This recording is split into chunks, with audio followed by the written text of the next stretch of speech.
talking all aspects of FlyQuest after a fantastic 3-0 Super Week.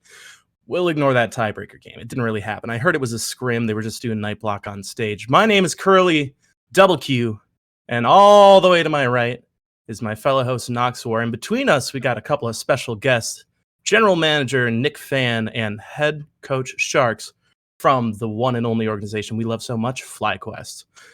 Nick, Sharkz, welcome to the show. What's up, boys? Thank you for having us again. Always. We're glad to have you on all the time. Yeah, it's it's been quite some time since we were able to talk to both of you. I know we had you one other time, Nick, and it was very much a pleasure.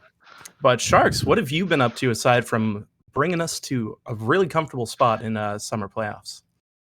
That's honestly that's all I've been doing. I think I've been eating, sleeping, and bringing us to playoffs. It's the grind, baby. Eat, sleep, FlyQuest, repeat. That's pretty much my life motto right now. Since my especially after my family went back home, they're in Belarus right now for a couple of months. Okay. So right now, instead of family, I have Champions Queue. So the only family you need. The only family you need. Do coaches get access to Champions Queue?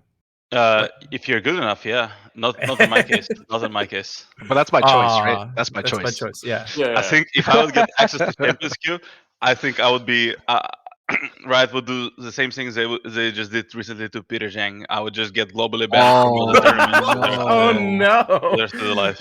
Is it too soon? Damn. Too soon? Yeah, that's an out of pocket reference, man. I don't know about that one. No, that's yeah, for my I would get banned for my performance there forever. So, Nick, how about you? Aside from dyeing your hair way before I noticed, what's new with you? Bro, nothing is new with me. But if there is something new with me, you'll find out 4 months after everybody else. You know what? I mean, we're chilling, bro. We just came off a pretty good weekend, I'd say. I think we're excited to just get into playoffs. I think playoffs is a completely different beast. I think it's more mental than it is, getting through reps. And I think Alex has done a great job with the dude. So, we're chilling. For sure. Speaking of the really epic week you came off of, I need to apologize for myself and Sandy for doubting you against 100 Thieves and Noxwar.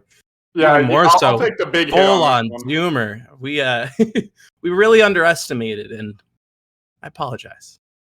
So if you guys want to take the next minute or so and just roast the living hell out of us for terrible takes, by all means, go ahead. Fine. Yeah. Guys, I didn't even see the takes. I'm the type of person who tries to avoid social media. It was me. I saw the takes. So Nick was already on us.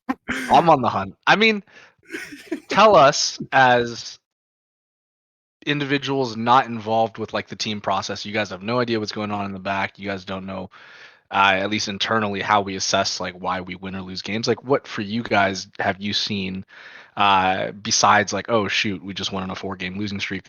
What have you seen in our performances this summer that give you confidence or lack thereof for our performances? How do you guys assess it? I mean, for me, I'm speaking strictly to the predictions that I had this weekend. The 100 Thieves was not necessarily you guys alone, because we were talking in our pregame chat, right? That you guys had before this weekend a 3-1 record against 100 Thieves. That's really, really good.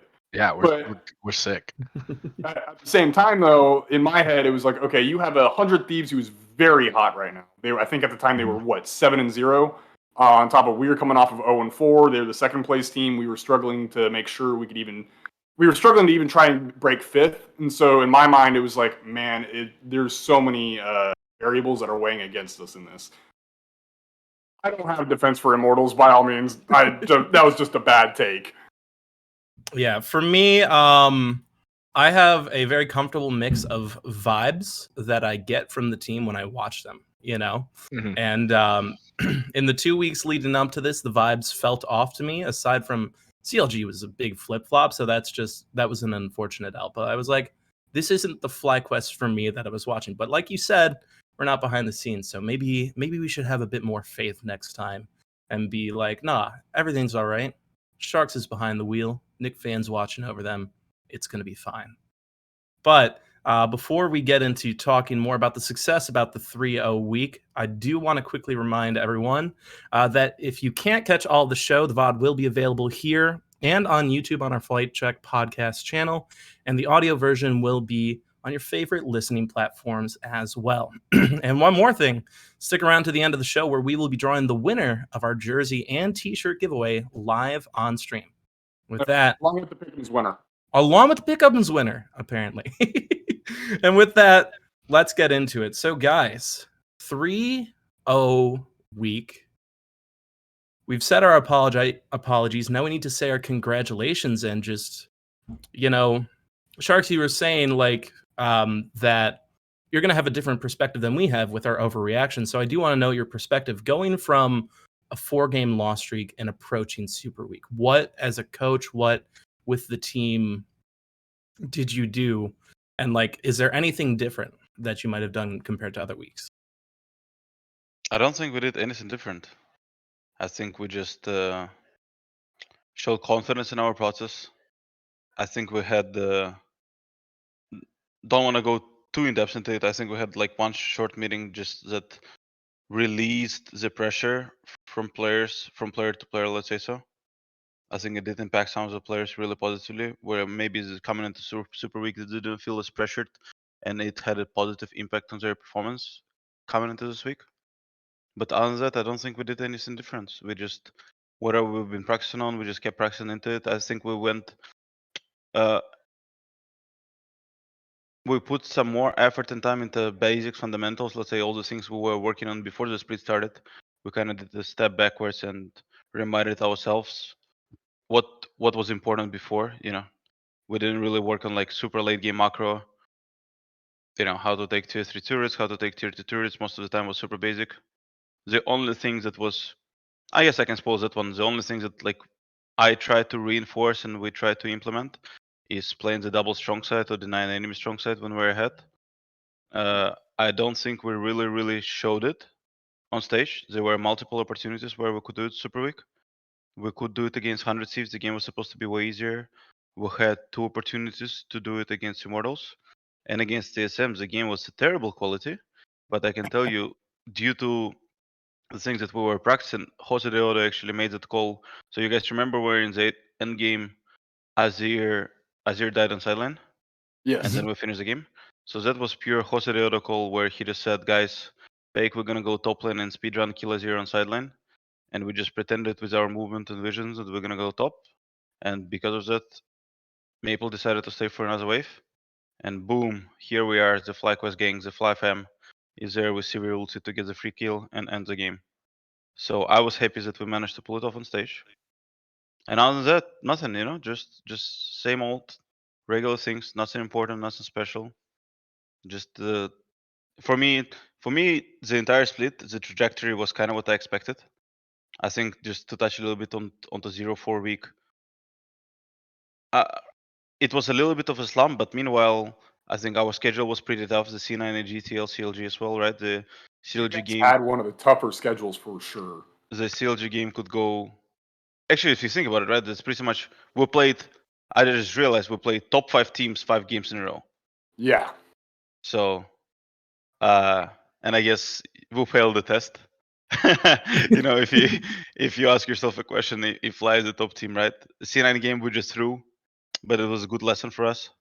I felt like we completely outdrafted them because we win team fights, we win early game, we win side lane, and when we enabled Philip, the only way we could lose the game is flipping a fight on Herald, and we decided to do it. So to flip the fight on Herald. that was the only way they could win the game. EG game, don't want to comment too much on it, but I think it helped us to understand our identity a little bit and go back to what we're good at. Team Liquid game, I lost the draft. There was some flip that we decided to do, and I personally think from draft perspective the game was completely unplayable. And CLG game could be a fun one. CLG game could be a fun one. There was actually one moment where we could have ended the game, and we didn't use it. And then for some reasons the Redditors and social media blamed how insane CLG macro is, but in reality it was us not capitalizing on their mistake. Okay.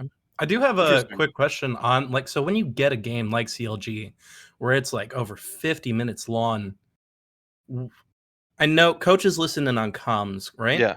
What do the comms get like for players when it's that late? Oof, our boys have a bunch of energy, I can tell you. Especially on stage, there is no difference if it's minute 3 or minute 50. Honestly, with our rosters, they might be more energetic at minute 50. So, yeah, it was the same, you know. Through the comps, I cannot really say if it's minute 50 or minute 20 or minute 15. It's the That's same. good to hear. That's so it might be because we just have a couple zoomers, with Zach. It might be the and case. Sometimes Zach is the biggest zoomer. And then Nick, for you as a GM, when you're watching your team go through all this, because you've talked to us a lot about your expectations for summer.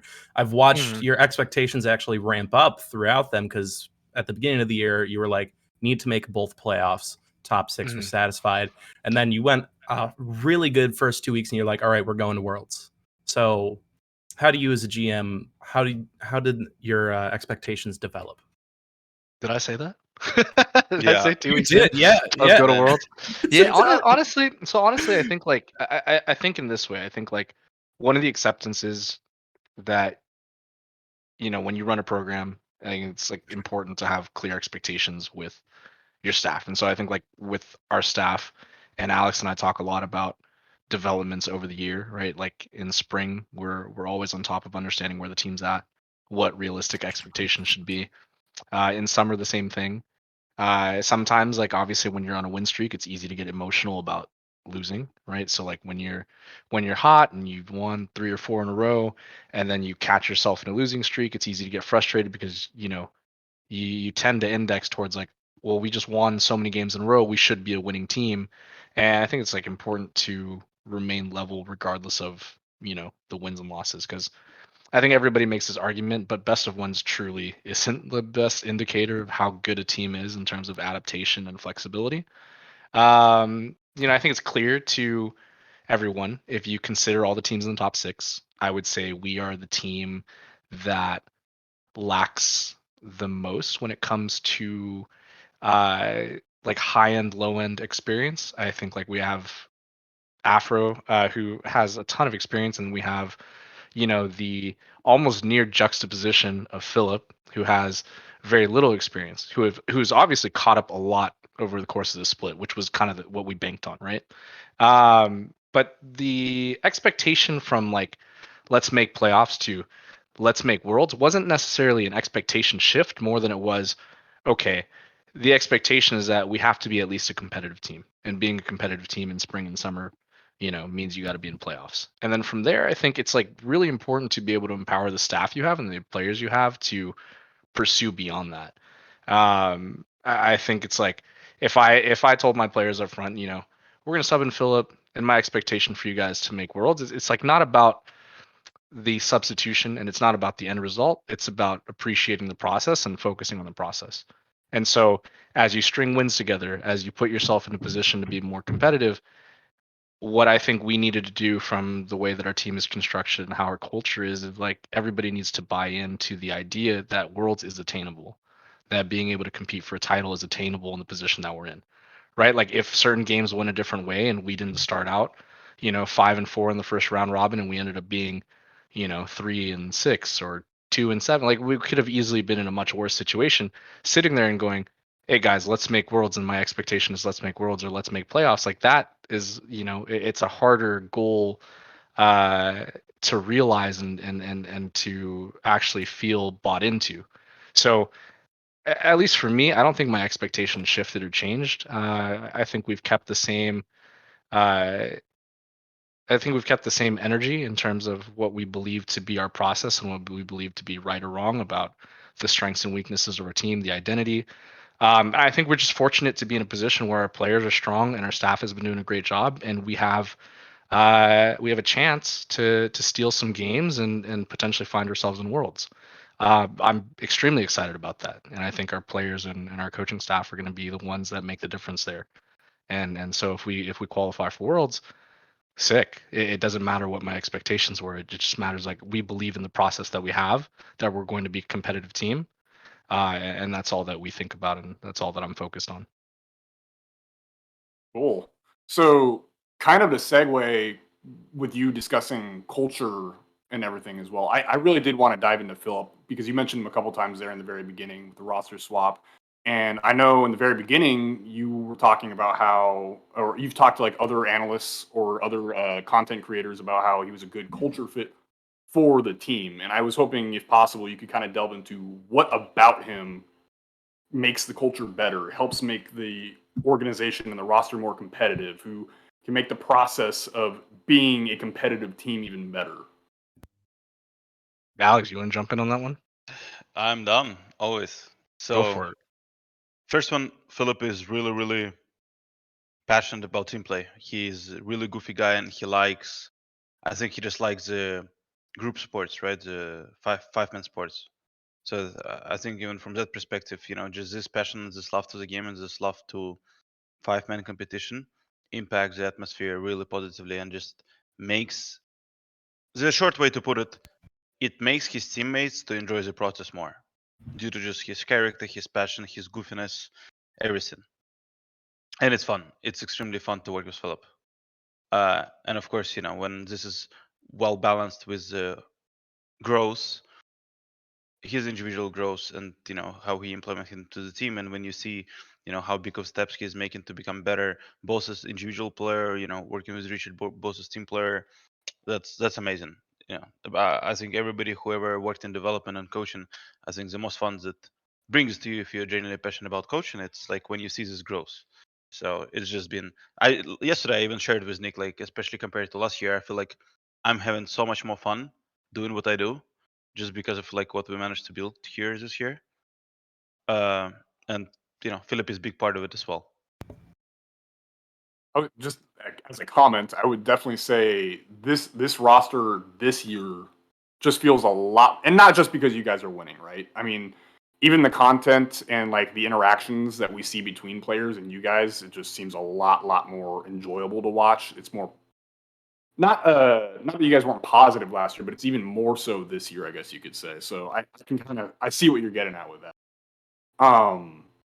Following up with that, just because talking to you right now, Sharkz, looking back on the past year and even kind of back in last year as well, I mean, how do you feel your development as a coach has gone? I know we're heading into playoffs and there's still more games to play, but like from what I've seen with what you've done with this team compared to like last year and even compared to spring split, like the team looks like a whole different team. Everyone on the analyst desk was talking about how everyone looks nice and rejuvenated, and I personally credit a lot of that to you. I think you've done a lot to make sure this team has the energy and competitiveness to stick with the big dogs. I think last year I wasn't in the same position, right? I was the assistant coach, so Yeah, you were the assistant. Yeah, it's hard for me to compare the development because it's like two different roles, right? If it feels like if you would ask like a football player how he developed from football player to tennis player.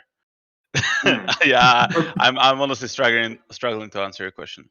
But I think overall, to rephrase it potentially. Yeah. Because over the year, like you approach as the new head coach, and so like he said, the analysts all saw a very different team. So maybe throw out last year when you were assistant coach, just from the start of the year to now. How would you say yourself as the person in charge of the team, as the person coaching, bring these players to be ready for the week? What's changed for you? I think I gained, so my level of my patience went from level 70 to level 110. So I agree with that. I think that's something that just I guess happens with our roster, because working with Zoomers, there are a bunch of positives, right? But meanwhile, sometimes the days are rough. Sometimes I want to jump in the window, rage, break my desk in half, throw out monitor, and blah blah blah blah. So that's one thing. I think the other one is definitely I learned a lot. I would say specifically from Zach. I think the last time where I was learning so much from players was the G2 times 2017, when I was just learning a lot from Missy specifically, and Trick. So just having Zach on the team and finally having like a person who's just like general game knowledge is not way better than mine, but I'm gonna try to put it that way. The way just how Zach explains concepts and how he explains the games to his teammates, how he wants to approach the game is just so easy. It's like, you know, he can put the complex, I don't know, rotation or the way to approach the game in like 2+2 scenario. And it just feels like, you know, it feels like even if you're first time in League of Legends, you will understand what he wants you to do. So that's something I think that what impacted me the most on from game perspective. And then just, you know, working with my players, see how their schedule, how their good habits, how their lifestyle impacts them on day-to-day basis. So that's something I'm learning as well, just every day. I think Okay. that's it pretty much. That's it. Okay. See, and I'm also. There is one more comparison, right? So let's say sometimes I would have like concepts or structures that I would like to implement, and I always felt like, let's say, you know, if I'm succeeded with it in Europe, like in a lower level, like Academy ARL, it should be even easier in a higher tier level, like LCS or LSE. But in some concepts I was wrong, some concepts I was right, where basically the reality didn't meet my expectations, like how successful or easy it's going to be to do some of the things. So that's what I learned, where honestly, yeah, what I realized is here actually is that there always needs to be a backup plan, because sometimes I've seen coaches struggle. I'm not even talking about Flycos, just in general, where I really like this phrase: "Is the success in the future? Sorry, success in the past is not guaranteed for the success in the future." Where basically what it means, it doesn't mean if you succeeded with the structure or with the roster previously, if you succeeded with it, it doesn't guarantee that you will be able to pull it off again. So what I learned, if as soon as I'm trying to be open-minded towards the things I'm trying to implement, and I feel like even if the consistency is there and the hard work is there, but it does work, I try to not be too stubborn and try to switch it around and try to adjust it so we can achieve what we're trying to do. So that's something I learned. Just, I guess, being more flexible with the way how we reach to the point we want to reach. Awesome. Cool. You want the next one, Curly? No, Alex, I told you to ask this. Oh, okay. To add on before you ask, to add on to what Alex was saying, I think the other thing that I think Alex has really developed over the course of his time is making good decisions on when the right time is to let players learn by failing rather than learning by kind of having the back and forth and kind of having the argument with each other and like solving it before it happens, right? Like sometimes I think, you know, in the same vein of like trying to explore structure and having backup plans and trying to figure out how you pivot, I think the other thing is like sometimes players need to learn by being malleable and by like getting slapped in the face. And as a parent or as a coach or as, you know, a supervisor, sometimes you get scared because there's always like two instances of how someone can react after adversity happens. And I think like when a player messes up or when a player fails, you either take it on the chin, you develop from that, or you take it on the chin and then you regress and you get worse or you lose confidence. And I think Alex has actually done a very good job of understanding his players personality wise and how they respond to crisis and certain things like that, and being able to either let them fail on their own and kind of like hobble back up and then, you know, I'm here for you and let's take care of this, or you know when he needs to step in and have a heavier hand. I think he's done a much better job of like developing that skill set over the year. So All right. Dang. Okay. Girl, you have any follow-ups to that, or? Well, I believe you have a follow-up that I've given you. Well, yeah, I just did what Nick said.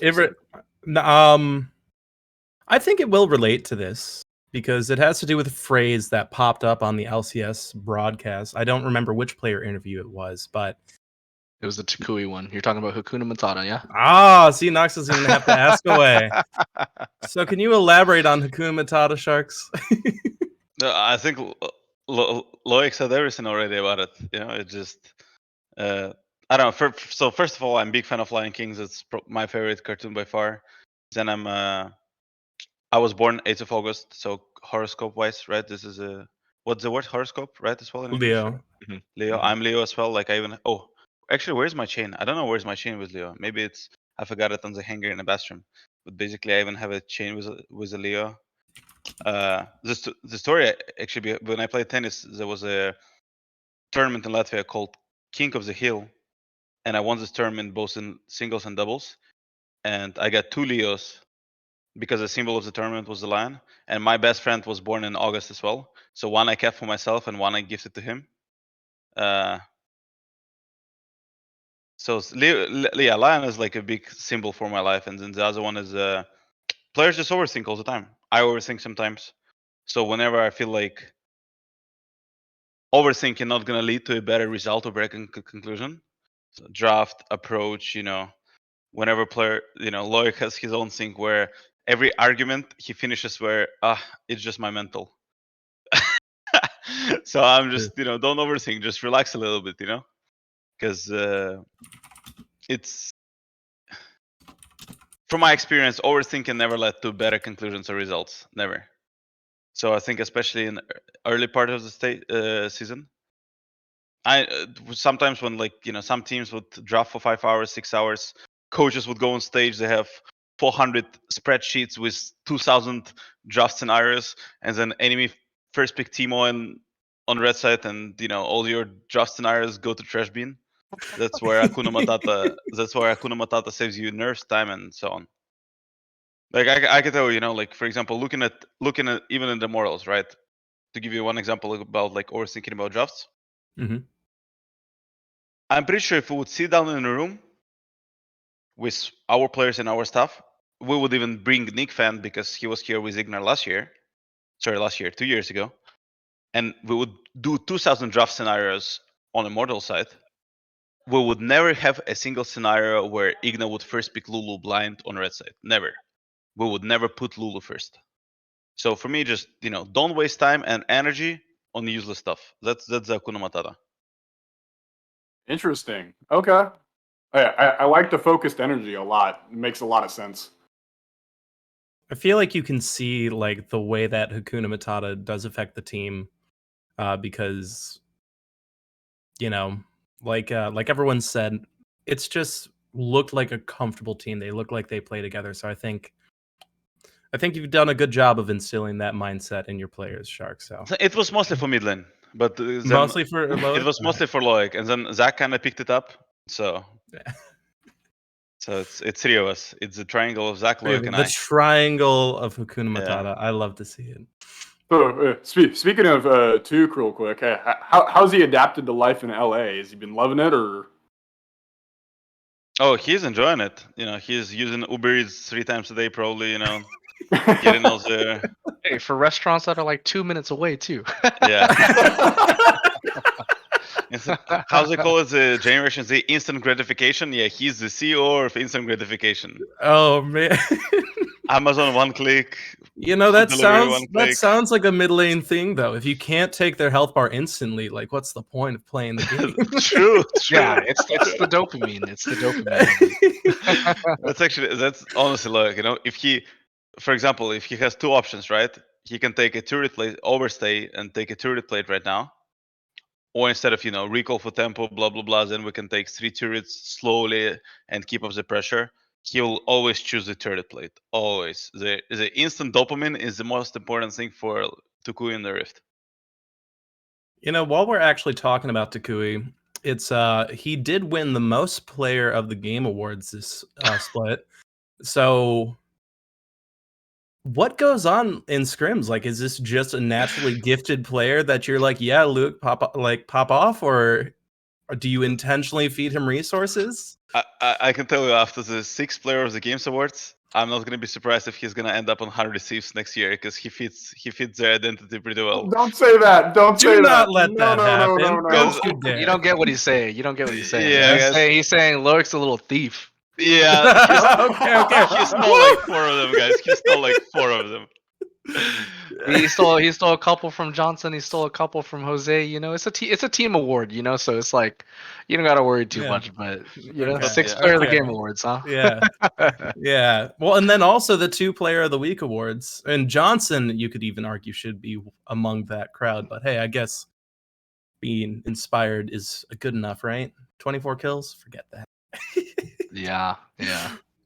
But with Takui's like player of the weekend, I guess stealing them. Sorry, one thing. Who got player of the week last week? This Inspired. last week it was Inspired. Oh, Inspired. Yeah, I Inspired. missed it. Of course. I'm not surprised. No, none of us are. You know, 2 quadras and a pentakill mean absolutely nothing. It doesn't matter. You know, my team literally memed today in Discord for me like praising Inspired too much. So I'm gonna read it out to you like right now. Okay, let me we got the Discord leaks. Oh boy.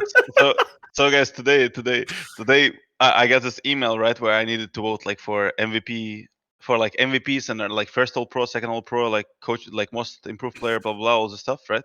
So Brandon Hosedeo post in chat. Alex votes. Coach and staff inspired, referee inspired, seal-proof inspired, best of jungle, AD carry inspired.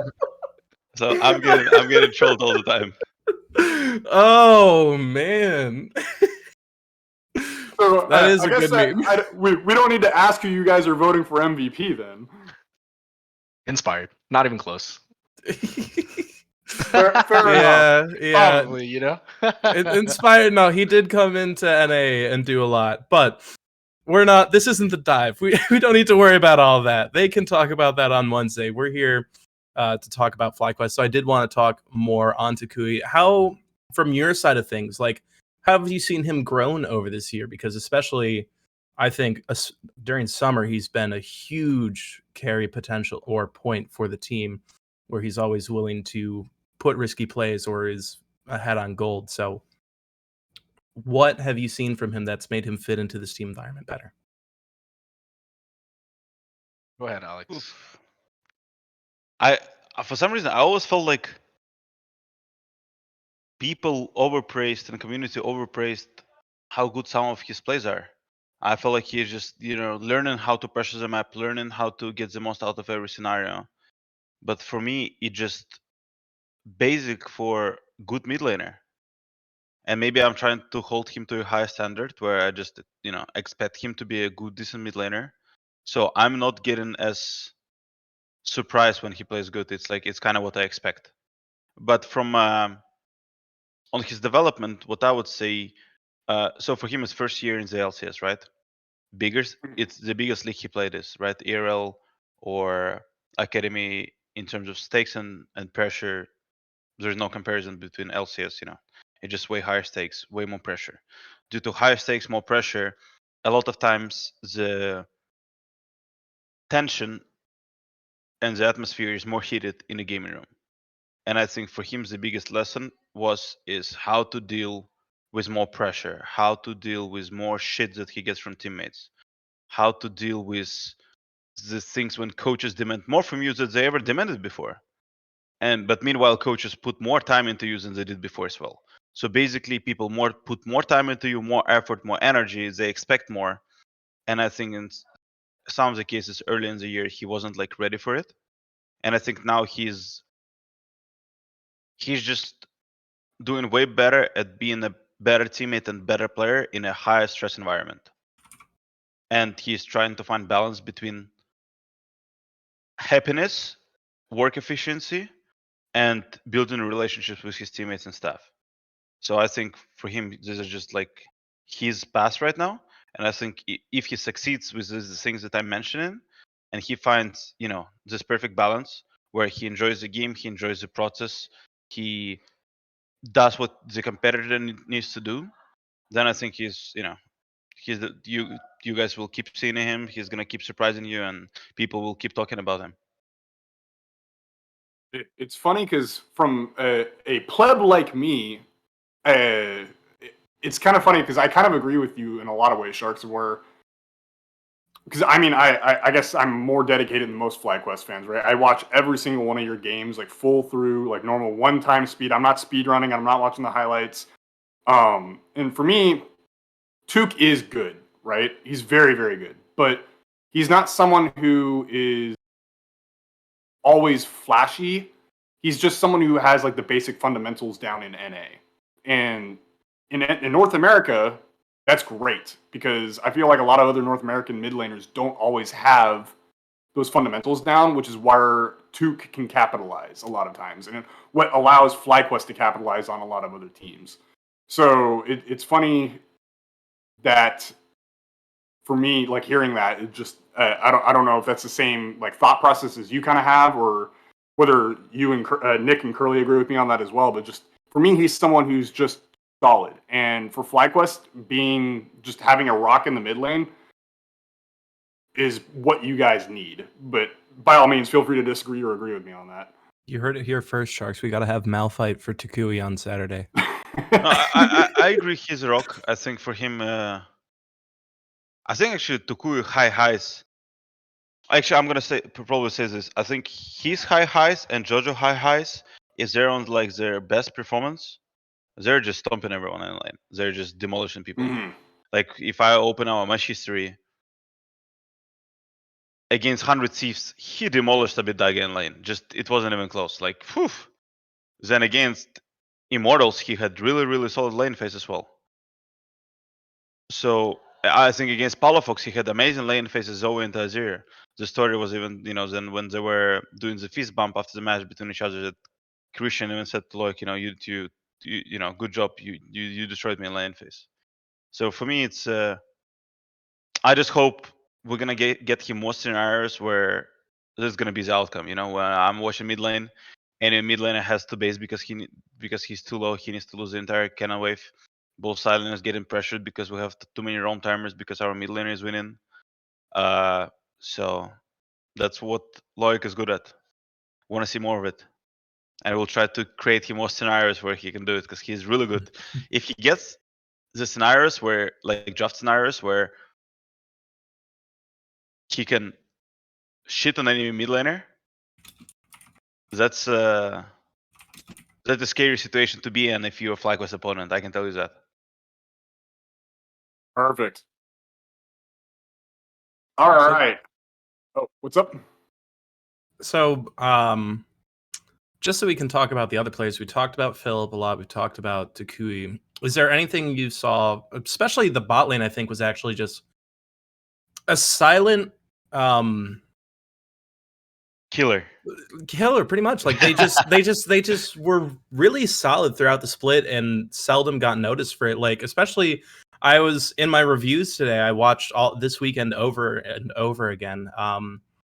In like pretty much every game, Johnson was just getting gold for himself without anyone noticing, and then suddenly getting a huge kill. So like for the bot lane, like what did you see from them to step up and where they just were like you said, these silent killers?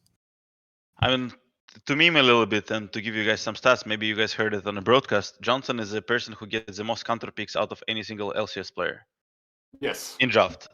So I think statistically, if we look at our drafts, probably like I don't know the exact number, but I would say probably 4 games out of 5, or maybe even like 9 out of 10, he gets the counter pick. So if I want to put a healthy pressure on him, if you get counter pick every game, you better carry it. if you want to be drafted around, then you're gonna get the CP all the time. But on a serious note, I think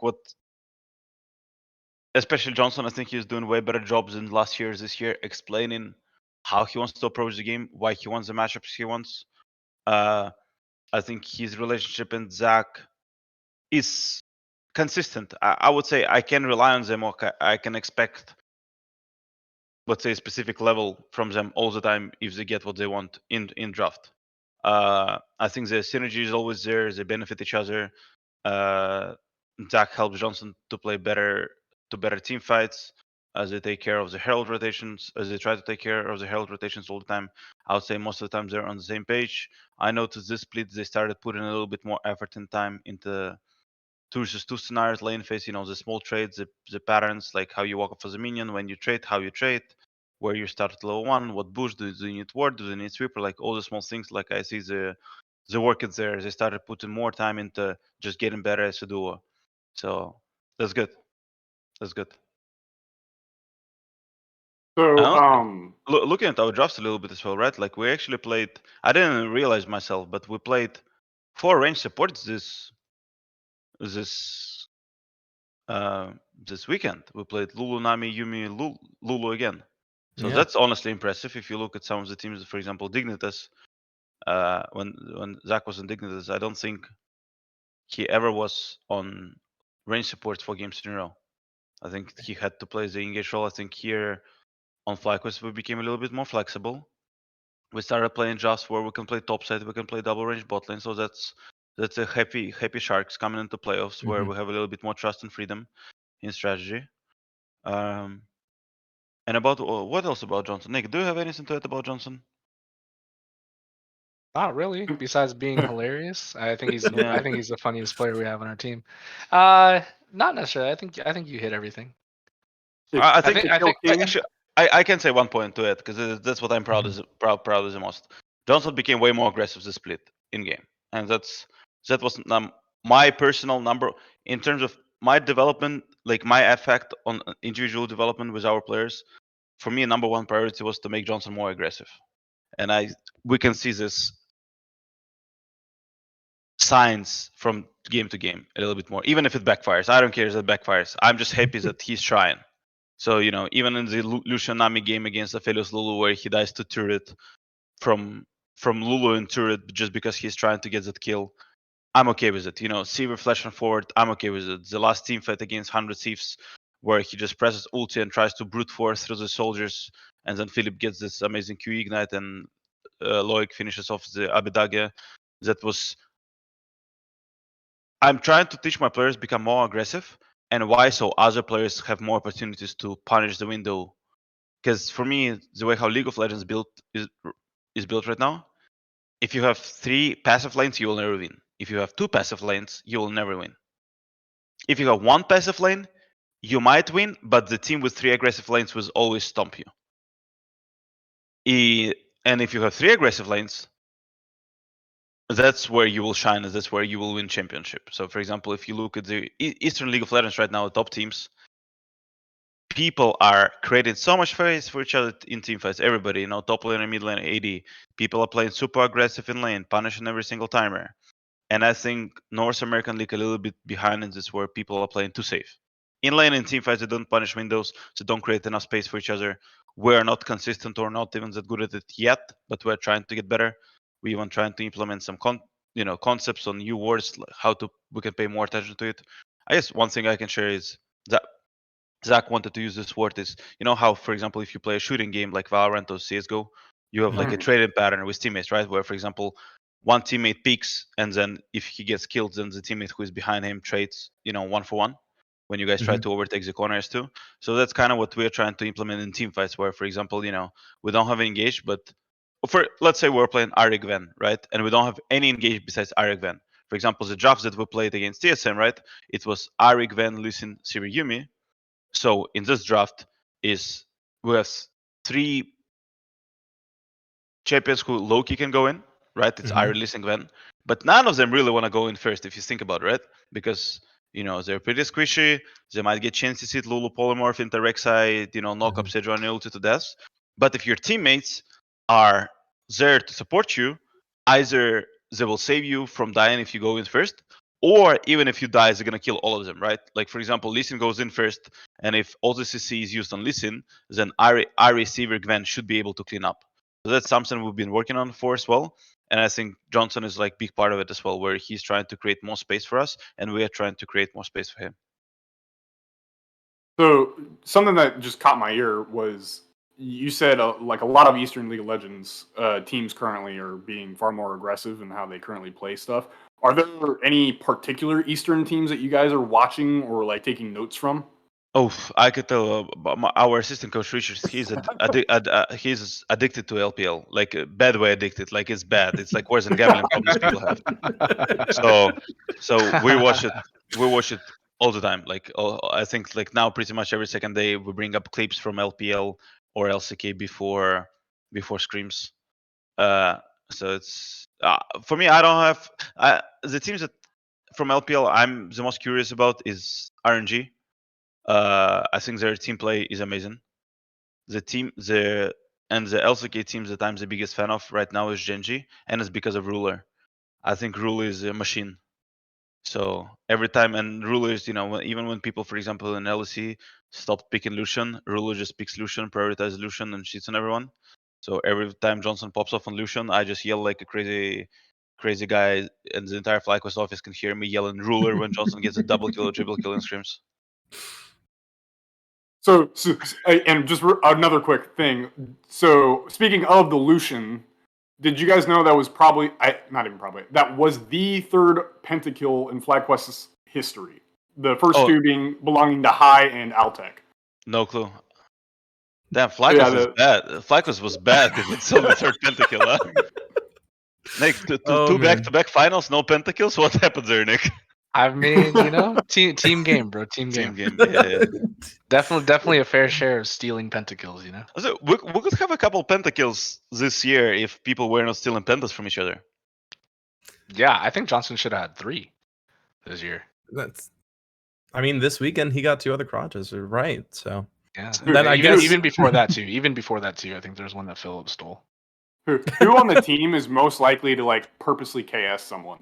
Oh, all of Philip, them. all of them. No. Honestly, Zach won't do it. Zach won't do it. Zach won't do it. Even the thing about Zach, even if he tries to do it, his champions cannot KS. Unless he's Braum, right? Unless he's Braum. In that game, our Braum had 4 kills, 402 Braum at mid game. Yeah. That was a carry Braum that game. Yeah. I think if it's Johnson's pentakill, it'll be Philip. If it's Lurk's pentakill, any of them.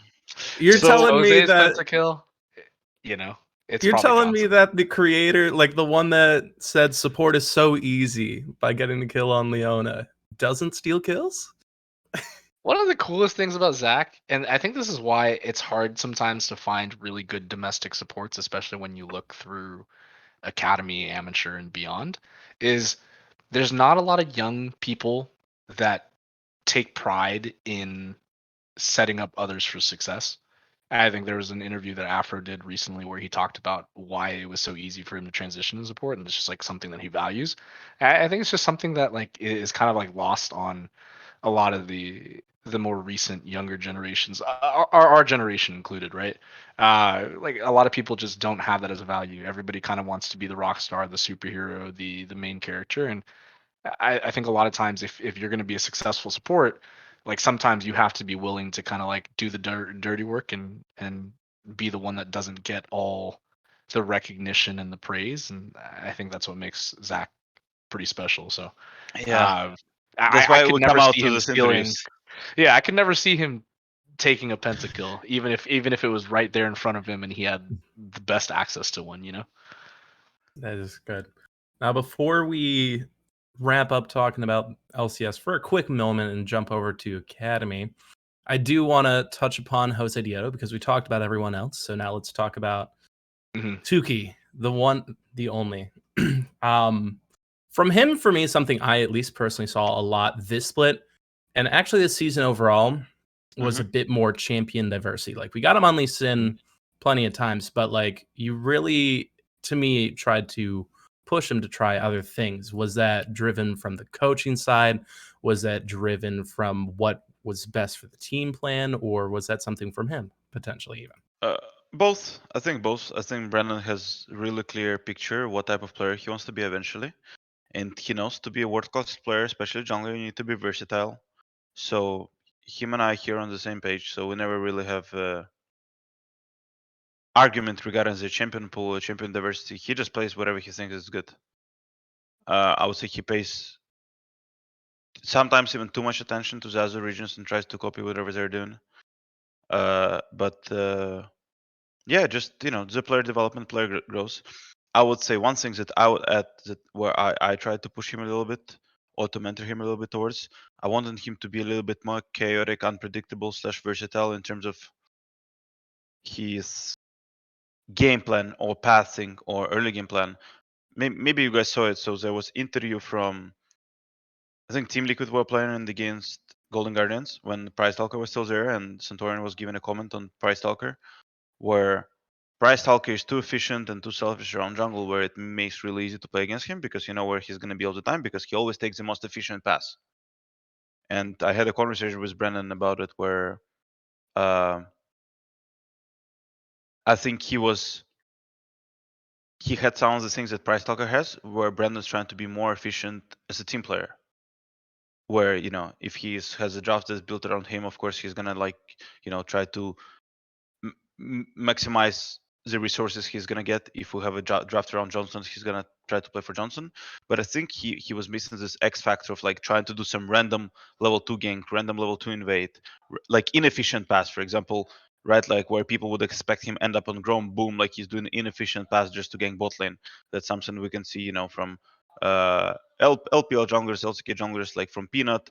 We see a lot in LC from Malrank, that Malrank always does unpredictable, inefficient stuff, but it always wins them the games. That's why, Inspired, for example, rates Malrank over every other jungler by far. And the comment that Inspired said, Malrank just knows how to win games.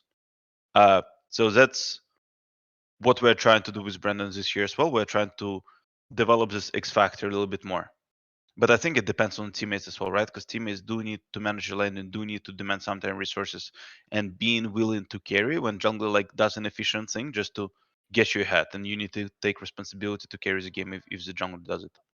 So we're trying, to build the roster around it a little bit as well, where people are getting more comfortable to take responsibility to carry the game. And meanwhile, the other side of the story, right, where teammates need to learn how to put pressure on their teammates, where if you give them the resources, you expect them to carry the game. So who on the team's willing to hold the backpack and who's willing to hop in? Jose Rioda for sure is the first player that comes to mind, and I'm pretty sure if you ask our teammates, they would respond the same. All right.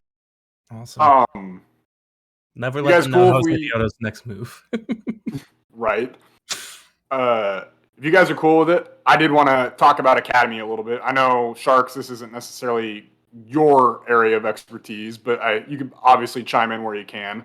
I've personally loved watching the Academy team this year. I've stated over and over again that I think they've been the most entertaining Academy team in the entire league, both for good and worse. So for people who don't really track Academy really quick, FlyQuest Academy finished 5th in the regular season for summer, barely missing out on 4th seed. Played Golden Guardians Academy in the first round, 2-0'd them with a Blaze Olive in, which was really, really cool to see Spyrax style on him a little bit. Ran at Dignitas Academy, unfortunately fell 2-0 to that one, and they're planning on playing TSM Academy later this Wednesday. So with all that said, Nick, I just kind of wanted to briefly recap. How has it been watching Spyrax and Yuji, these two young upcoming rookies who have had one hell of a year, in my opinion? They've looked awesome. How do they look from your guys' perspective? Yeah, I talk about it. I think also too, all of our staff, we're all ingrained in each other's processes. The LCS coaches know what's going on in Academy. Okay. To pretty detailed understanding, and same thing with Academy. Like we're all pretty involved. So Alex can always talk about Academy as well and what he sees. But I think with UG and SpearX, I think one of the cool things. I mean, I think these guys still have tons of things to grow in.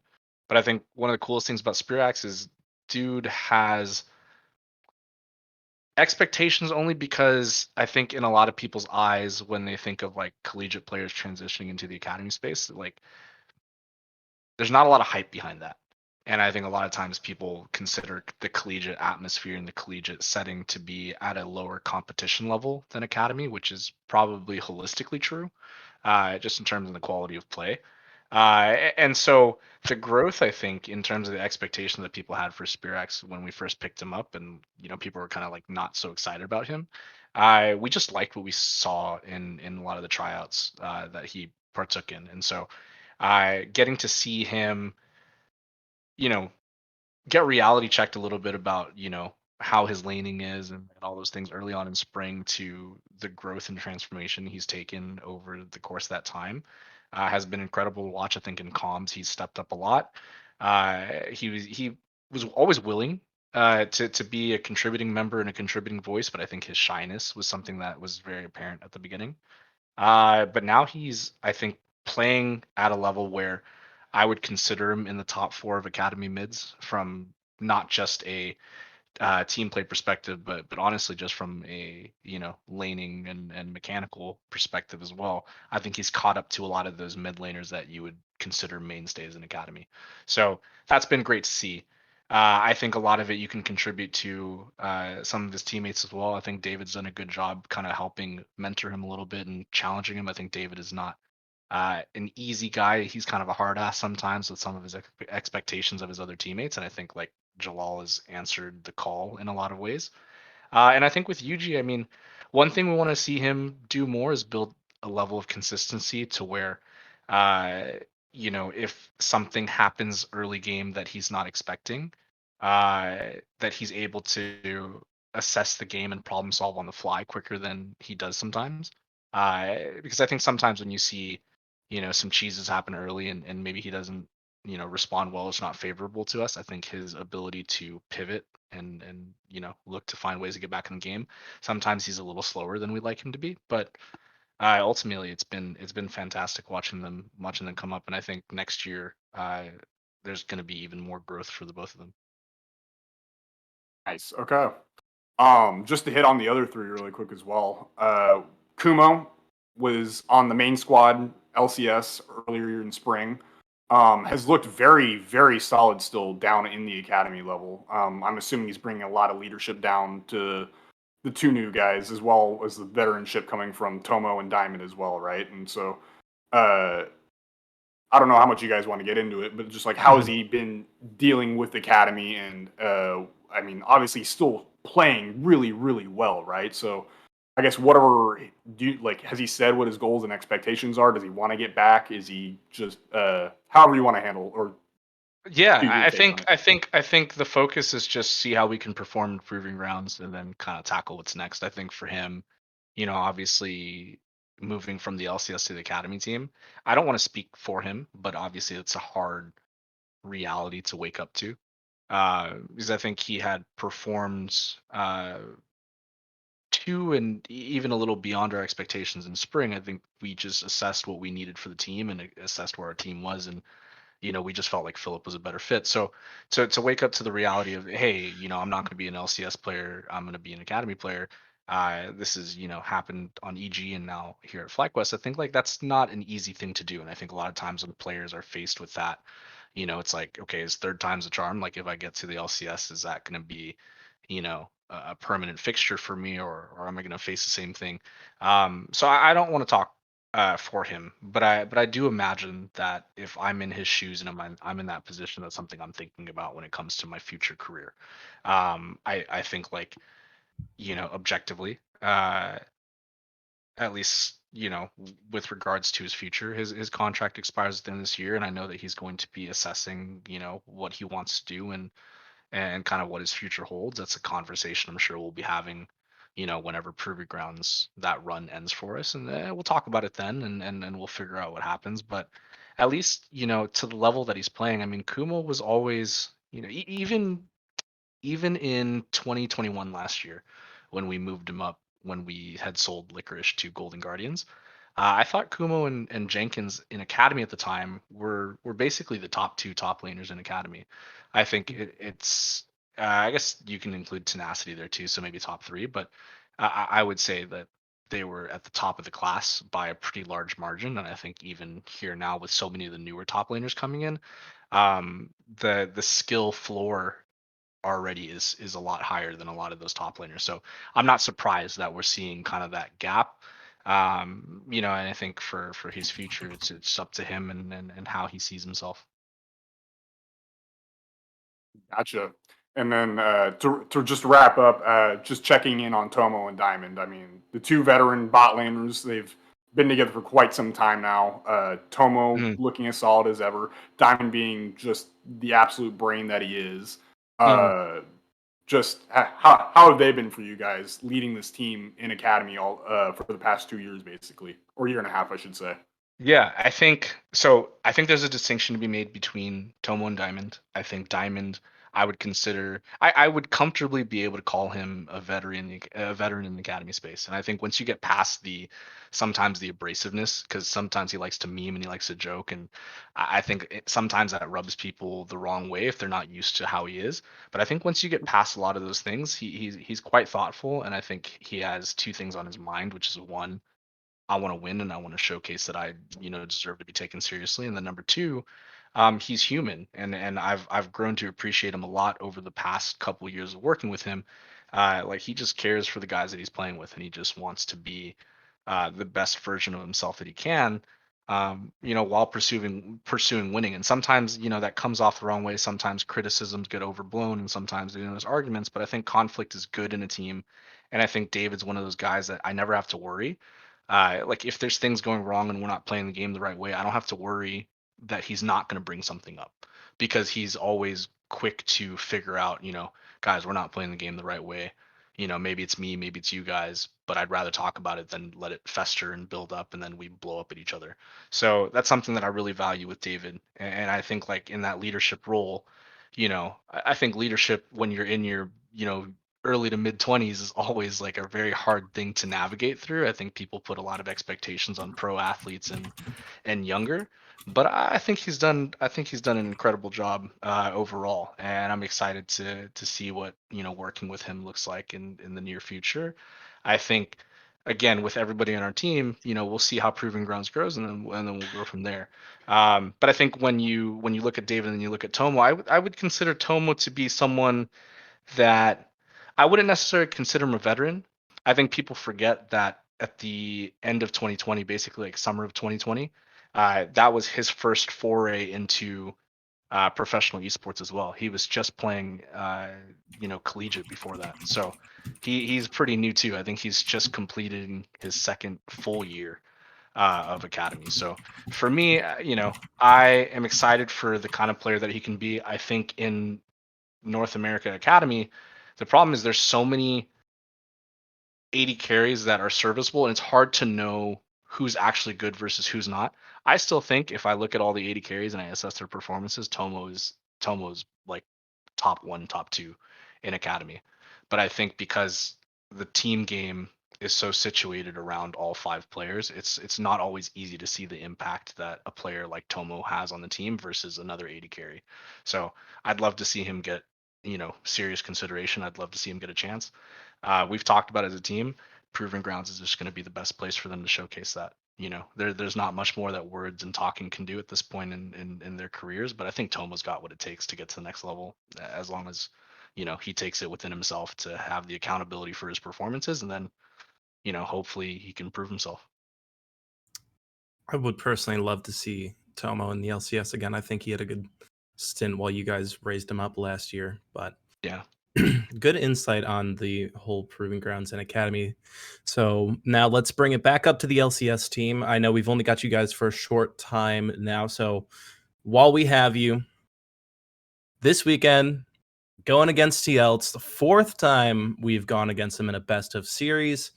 It is the back-to-back playoffs that you told us was going to happen at the beginning of the year, Nick. For you guys, what, obviously the expectations are to win.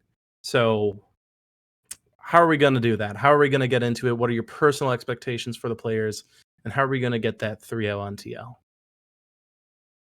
Give it to him, Alex. Personal expectations. My expectations, you know what I'm the most excited about?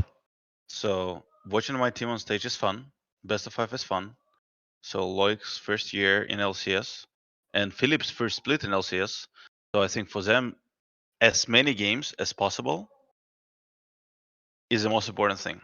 So I just did a calculation. So in total, we might play 30 games on stage in next month. So I'm down for the Gulag battle. It's FlyQuest LCS Battle Royale gameplay. So just drop us in there. We're gonna find some loot and we're gonna battle with the rest.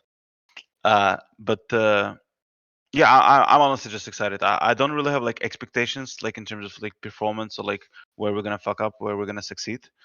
Because it's first best of 5 with Philip in playoffs. So I'm excited how we're gonna adapt, right? Like for example, if we lose, boom, how players gonna react, how we're gonna adapt the strategy, how we're gonna interact with each other in gaming room. if we win, how we're gonna keep up the momentum. And I'm just ready for any scenario. We go against Team Liquid 3-0, boom, 100 Thieves next. One more best of 5, we're at Worlds. Amazing. If we lose to TL, we drop and we play, I think, against TSM, right? And then boom, let's see, that's the losers bracket. I know the losers bracket always gives me the vibe of like old school Go for All tournaments when you would just sit there by your PC at from 1 p.m. to 1 a.m. and you would play non-stop. And that was fun. For me, historically, as a tennis player, I was always scaling throughout the tournament, always. Sometimes on the rainy days, if there would be 2 matches a day, and I would destroy. If I won the first match, I need to play the second match. No matter who I play, I would destroy that guy. Like for me, I was always scaling the amount of matches I have, the amount of hours I have, and that's kind of what I want to like transition for our team as well. And I think if we approach practice correctly and the way how we are as players, as people, the way how we interact with each other, I think we can have a lot of fun throughout the playoffs. So that's my only true expectations. I expect us to have fun. Doesn't matter if we're playing 6 games at Warriors Worlds or if we're playing 30 games, through losers bracket. Gotcha. And all right, and then like one last question for both of you. Who besides you guys is going to Worlds? Ooh. What do you think, Alex? I would say it's EGTL. EGTL FlyQuest. I like it. Yeah, I like that. that'll be for me. That'll be fun. I think that's probably if it's those 3 teams, I think so too. I think I would love to have Lucas come to Worlds with me again. And I think it's undeniable EG is the strongest team right now. So you can always send him as a position coach after he loses in losers bracket, I could. We can sign the help, Oh boy. Oh man. Awesome. Well, we don't want to make you guys late for anything you might have going on. So I am going to start wrapping up the show if Nox doesn't have anything else for you guys. What I was gonna say is if they want to peace out, we can let them do shout outs, and then you and I can do our giveaways and stuff. Unless you guys want to stick around for that. It's up to you though. Shout outs to all the Argentinian fans who DM me on Instagram from time to time to pick listen for Jose de Odo. shout out to all the Argentinian fans again for coming up with the cool nicknames for everybody on FlyQuest. Tucalores. Zach, how does he call you? I forgot. The Alfredo for Zach. That's amazing. Honestly, everybody has a nickname. That's amazing. Shout out, to all the French fans as well who stay up late just to watch FlyQuest because of Tukui. That's amazing. Yeah. Shout out overall to the to our Discord, to our community, to all the fans who support FlyQuest, to all the fans who didn't stop supporting FlyQuest after the 202 weeks, and then boom, win against 100. I didn't say anything. Was always a true fan. So yeah, shout out to the true fans of FlyQuest. How about you, Nick? Any shout outs from you? I mean, shout out to my players and staff. Obviously, I think we've gotten this far already, and I think we have the potential to do really cool things. I shout out to MasterCard, obviously, that helps us do what we do. And shout out to the fans. Shout out to you guys. Not much more to say. I just hope we take care of business. The last shout out would be to Adam, our producer. He's getting married this Saturday, and so we can't actually be there because we got a best of 5 to play. But hopefully business goes well on both ends. What you do is you just 3-0 it, and then you go to the after party. And then we run. Yeah. Jet over here. I can tell Adam didn't invite me, but if we're gonna be 3-0 against Team Liquid, I'm rushing to this wedding without invitation, and I'm just crash it, man. I'm just having fun. You're Ubering or what? I'm Ubering. Yeah, I don't know where it is, but I'm gonna find out.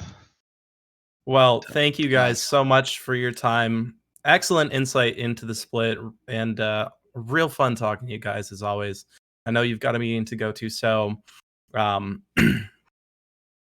go enjoy that. Good luck with the best of 5 against TL. I personally am rooting for the 3-0. Don't look at my predictions later for what I really think is going to happen. think actually for you guys, especially Nick, it's doable. Wise, it's doable. Don't look at our pick'ems anymore. That's probably the smart decision to do. No, Nick, look at our pick'ems. Keep us in check when we doubt you. But for real, good luck this weekend. I personally am very excited because we ended in a really, really strong way. And, it was really rude of LCS to broadcast a scrim match after a 3-0 weekend. I don't know why they did that, but thank you very much. We will see you guys later. See you guys later. Thanks for having us, guys. Of course. And now, before we get into our close, I do want to thank our friends who subscribed tonight. Nate ID for 4 months and Giga Dunker with the Prime. Also, during all this, we're probably going to get moved around quite a bit. As you can see, we weren't quite prepared for the mid-show dip. Yeah, it's fine. We'll make it work. Give us just a second, guys. So we'll be announcing winners of the drawing on Twitter here in a moment, as well as the winner of Pick'ems here in a moment as well. Yes, we just have to get ready, get the presentation up. But NA production. In the meantime, wow, that was pretty insightful, though. You and I could chat for a little bit. Yeah. Hi, it's Sandy. Sandy. Hidden producer Sandy.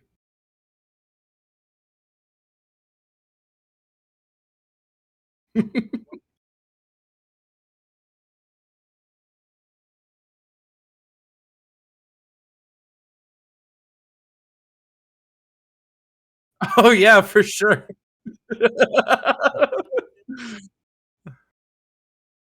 For sure. So before we wrap it up and give everything away, thank you everyone for tuning into this episode of Flight Check. LCS playoffs start this weekend, and FlyQuest takes on Team Liquid Saturday at 4:30 p.m. So be sure to follow us on Twitter for all our instant reactions and thoughts. You can catch the show at Flight Check Crew, Sandy at Santos DB, Nox at Nox War with 2 R's, and myself at Curly_QQ_. You can follow Nick at Swagasaurus and Sharkz at Sharkz with a Z. Make sure to hop in the Discord as well, where all kinds of esports discussion and otherwise takes place. And if you missed any part of the episode, the VOD will be up on YouTube tonight or tomorrow morning. And the audio version of this episode should go up on Spotify tomorrow. If you're listening to that and would like to catch the show live, we broadcast the episode usually every Monday night at 8 p.m. Eastern Standard Time right here at twitch.tv/FlightCheckCrew. Nox, any final note before we get into the giveaway? Oh, wait, never mind. We got the giveaway up. Right. So, yeah, so we'll do the giveaway first. Yeah. Hold on. Hold on. Okay, I should not be muted on stream anymore. Yeah. All right, Sandy's there we go. Here right, Sandy's here. My voice is here. Oh boy. I hope I didn't blow anyone's ears out. All right. So this is the Flight Check giveaway. Curly lovingly copy and pasted every single Twitter handle that is now on this wheel that entered our giveaway. So now, without further ado, who is ready to spin the wheel? Yeah, maybe bring your volume down a tad, Sandy. Yeah, I think my gain was apparently very high. I hope it's better now for everybody. And Road Roller, yes, Sandy is in fact the wheel. That is why he was missing. He was just too big to fit on stream. Yes, that's exactly what it is. All right, we ready? All right, let's do this. Hopefully, audio's better. All right, GLHF, everyone. Good luck. Have fun. Here we go. The wheel is spinning. I turned off the sound because I didn't know how loud it was going to be. And here we go. It is Numi. Who is it? Numi. Numii. If you are in the stream tonight, congratulations. If not, we will be tagging you on Twitter in our announcement post later tonight. Yes. I'm grabbing a screenshot of that right now. And congratulations to Numi for winning our giveaway. Hey, I cannot wait to drop all that money. I actually did get the Venmo from Parker earlier today to cover the T-shirt, so it's going to be a little easier to take care of everything. All right. Real quick to knock out pick'ems. Can you pull up the spreadsheet, Sandy? Sandy, pull up the spreadsheet. Let's do pick'ems. The spreadsheet can be pulled up. Also, show us what our summer predictions were. Oh, yeah. Okay, hang on. Oh, I forgot about that. Please, yeah, no, we can go over that too real quick. I think, I'm not positive, but I think, like, one of us was, like, almost perfect. I actually don't remember what I predicted. I was going to look it up earlier today, and I forgot to do it. So I actually have no idea how I did. I actually know I got FlyQuest correct. I actually predicted them 6th. You did. I predicted them 5th. I had a bit more hopium. All right, there's my definitely not Excel spreadsheet. And then let me get the more NA production. There we go. Hey, this is not terrible, okay? Oop. That was terrible. We were high on the Team Liquid hopium. All right. Jeez. So let's look at this. All right, so none of us were actually close to. Wait a second. Look at who we all have as last. CLG. We all wow. CLG fans, cover your eyes. We all doubted. Hey, okay, everyone's claiming y'all hated CLG or what. You know what? Here's the thing. It was justified. At the beginning of the split, CLG looked awful. So Contracts was literally the worst player in spring. Yeah. CLG looked terrible. Could have probably put Dig or Immortals there. I agree, but honestly, mostly got the top 6. All of us did except for CLG. Nox, you put TSM at 5th.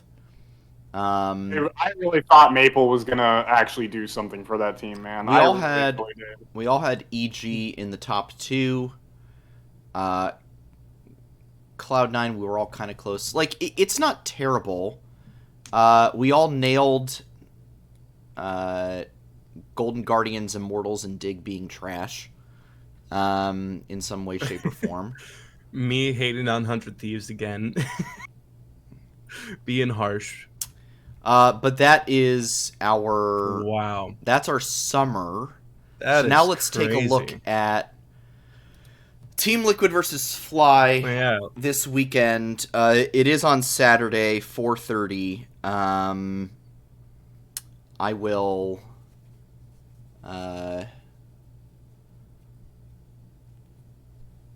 I guess I'm not going to take over as the host now. Curly, you've been hosting very. You want me to? Okay. I'll Curly, keep going in. You lead the way. Yeah. So but I'm not going to lead the way. Sandy, you always go last. So Sandy, this time you get to go first. Sandy, how are you feeling about TL versus Fly, and why is it 3-0? If you give any other answer, I am talking to Nick Fan about personally showing up to your house and giving you an RKO. I was not on the show tonight, so I am not obligated to agree with anything that the two of you might have, any deals that the two of you might have put forward with Nick. Look, here's the deal. I think TL is really, really good. They beat us twice this split. We should have beaten them the first time. So I don't think this will be a 3-0 by any stretch. But I am going to put it as a TL 3-1, a close 3-1, but a 3-1 nonetheless. And of course, XL does the whole 3-1, please. No! Oh boy, this is a disaster. March 1st for... First. There we go. 3-1 is what I'm putting. March 1st. I fixed it.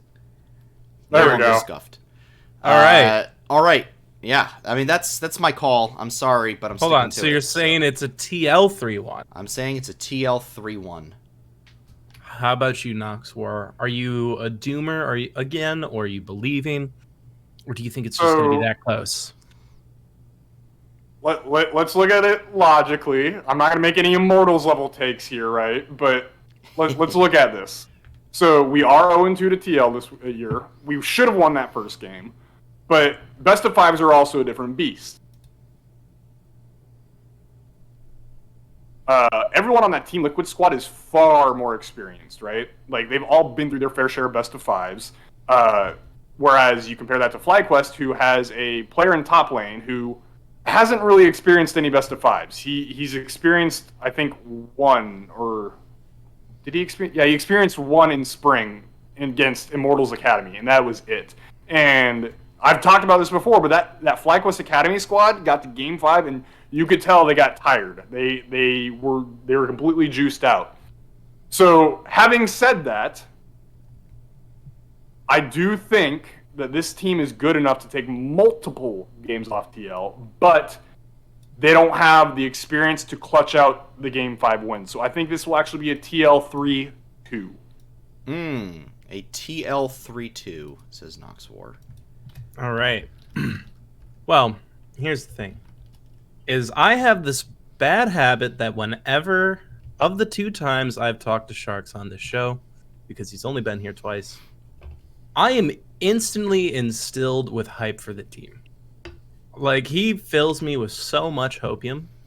And honestly, you can kind of see why the Fly guys are able to perform so well at their highest highs with a coach like that. And so he's inspired me to believe in the Fly 3-1. I think we are going to have to drop a game to TL just to give them some false hope, and due to a little bit of potential limit testing, a little bit of trolling. But at the end of the day, we're still going to win the series. So you're saying that's Fly 3-1. Fly 3-1. And that's what it's like to be a true Fly fan. All right. Well, there it is. Sharkz, when you listen, well, no, he's not going to listen. Damn it. When I'll tag him. I'll tag him. I will tag Sharkz and be like, I'm a true believer. You can't call me fake when you win this week. Don't worry. I'll take a The man was practically saying he wanted to go to the gulag anyway. It's more experience. I'll take a screenshot. No, I was nervous when he was saying that, man. It's like, yeah, what, we could play a maximum of 30 games? It's like, hold on. You want to put us through that? I'll take a screenshot of our predictions and post them on Twitter before the match this weekend again, and it'll help us reverse jinx. It's worked once. So, it's like how, I don't know if you guys have seen TL is... like wearing fake mustaches, right, or something, until they lose. I love it. You know, I posted our bad predictions last week, and we went 3-0. So I'll post these, obviously bad predictions this week, and we'll win. Go 3-0. Yeah, so it's pretty clear what the path forward is. So, love to see it. All right. And then, with... predictions out of the way, with the Final t-shirt giveaway out of the way and jersey giveaway out of the way, I think now also we have to announce the Pick'ems winner. Yes, sir. For the FlyQuest Discord. So I should have unlocked the sheet for you, Sandy. So you should be able to just click it and open it, and you should have access to it. Please. Pick'ems back in the Discord. Was not ready for this. Sorry, we don't have to. Just announce it. Wait, yeah, why don't you just announce it? I don't. Okay. All right. So, by 1 point, one singular point, with 3 people below this person had 66 points out of 80 possible points. So they only missed 14 games over the course of this 8-week split. Our winner for the summer 2022 Pick'ems is none other than Flompo with 66 correct points. So congratulations, Flompo. Woo! Good job, Flompo. Love to see it. I'll be pinging the Discord here in a little bit with the winner. Congratulations to Flompo. He will be getting the summer jersey for FlyQuest, the tropical one. This was like stupidly close, like really stupidly close. Literally the difference was Flompo scored 13 correct picks this past weekend, and The two people below him scored 12. Damn. So good. it was really, really close. Amongst us three, not to a little humble brag here, but I was the highest. Had 62 points. Curly came in second at 61 points. Mm-hmm. And then, Sandy, you actually had a really, really good week at 13 points correct, but due to that one unfortunate week where you were a little behind on the Pick'ems submission, you had 57 points, though, which honestly, Not still bad. really, really good. Not bad. I'll take a 13-2 weekend to close out. LCS. Wow. That's pretty good. Crazy. That is insane. We do All have right. to acknowledge the Flightcheck Fantasy. Yes. The two-time two-time with all winner, the violent road speed roller. and momentum that brings. This man, I'm mad. I'm mad because this happened twice in a row. Like, for me, I had the exact same experience in fantasy bull splits where I'm cruising, I'm doing a good team, and then for some reason TMB beats me by just a little bit, and then I'm cruising again, and then I beat someone to get in finals, and then Road Roller just kicks my ass. Twice. But for real, good job, Road. You had the better team twice. So maybe we should we start associating like a reward with this? Did we do that? Did we do that last time? I feel like we should. Maybe. Winning twice, it's hard. Who knows? But you've got the brag. That's at the very least. Nox, I think you might have been muted there. Yeah, I've been typing. That's why I was muted. I didn't want the flex coming through. That's what it Nox. was. No, congrats, Road. And I was just, you usually gave something away, didn't you, Sandy? I think I might actually still owe Road like $10 in RP from spring, so I might just. Well, now you owe him $20. I might just make that a fat $20 in RP now. So. You know, it's a better deal. Oh, if you get the 20 all at once. Oh, I did send it to him. Okay, good. I was trying to remember the other day if I had actually done that or not, and I was like, I really hope I send him those $10. So now I will shoot Road another $10 in RP because he is the summer champion. Love to see it. Someone needs to step up next year and beat him so he can't get 3 in a row. We don't want the win streak to keep up. But anyway, so congratulations again to Numi for winning my personally sponsored giveaway and the shirt thrown in by Park Mom from FlyQuest. Shout out to you just pinged it. Flompo. Shout out to Flompo for winning the FlyQuest Pick'ems. You have the crystal ball, and you are better at predicting than any of us. And once again, shout out to Road Roller for being the best GM in the Flightcheck's Fantasy. Now, before we wrap things up, gentlemen, Sandy, is there anything you would like to say? Any shout-outs, any notes, any... This is a weird place to be. Usually it's my thing. It's my thing to ask you for shout-outs. I would actually like to shout out just a pair of shout-outs here. So first, obviously, Nick and Sharkz for coming on the show. I really appreciate them for coming on, talking to Nox and Curly tonight. And just like getting some good insights, and I'm sure everyone appreciated it. Actually, I'm gonna tack on one more shout out. Thank you to everyone who came out tonight. I think we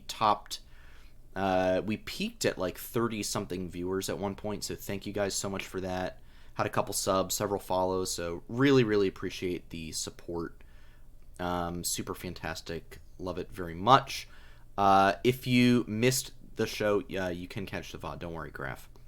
And then finally, a big shout out to Nox and Curly for covering for me. I could not make the most of the show tonight just due to a prior obligation. So I had to just kind of stay quiet and produce in the background. But they did an excellent job running the show without me. I had full trust that they would do it. I'm not being sarcastic. I knew that they would be absolutely great. And they were. So shout out to you guys. Really appreciate your covering my ass. And that is all I've got. Anytime, bud. I will gladly fill in for you anytime. It's fun to host. I see why you do it every week. Nox, how about you? Do you got any final notes, shout outs before we wrap things up here? shout out for carrying me through that, Curly. In lieu of Sandy not being there, you hosted great. Shout out to Nick and Sharkz for even coming on, especially right before playoffs, like taking time off to do that. Like damn, guys, we really do appreciate it because I know it's busy right now. Shout out to the FlyQuest community. Let's get hype on Saturday. Like, we're in best of fives. We have minimum 2 best of fives. Like, we get to see at minimum 6 more games of this squad. Like, and there's a lot of good gameplay coming, I feel. So I'm very, very hyped. I'm very, very ready. Yeah. And if you're interested, I'm still working on a prize. I am doing a miniature pick'ems for playoffs. Check it out in the FlyQuest Discord itself, down in the pick'ems channels. And yeah, that's pretty much all I got. Wonderful. Well, to wrap things up for me, I want to shout out, as you guys did, for Nick and Sharkz for getting on the show. It was always fun to talk to them, and I can't wait till the next time we get to have a conversation with them. But before that, I can't wait to watch them kick ass on Saturday and just stare at the camera, as Nick said, he told us he does. But also shout out to Sandy for being able to stay in the background and produce, even with his obligation. It really made it easy to go through everything, and also for trusting me with the role. Shout out to Knox for being the guy. Like, fun fact, he's the guy that usually gets the questions and the guides ready for when we do these interviews, and I really like the topics he gets us to discuss. So shout out to Knox for all of that. Shout out to the community for being really, really awesome and being really responsive to the giveaway. I was like, I'll give a jersey giveaway. We might get like 50 interactions, but we got a lot more than that. So shout out to that. And even more particular, we went from we went from like under somewhere under 200 followers to like 360 something in like a 24-hour span. So yeah. Thank you, everyone. everybody. Do work. Yeah, It did numbers. They do. It was things. awesome. But even particular, shout out to Park Mom. Like, for real, he is a major part of that by like interacting with my random bet of like, you know what, I'll do this if 100 Thieves win, and then throwing in a shirt on top of that. It was really, really cool of him to do that, and so I'm very excited for that. I guess if there's nothing else to say, we'll be back next week to discuss the first playoff weekend of LCS. So for now, stay safe out there. Don't forget to hit the head on the nail. And we will see you all very, very soon. Peace, y'all. Have a good one, guys. Adios. That was a little weird.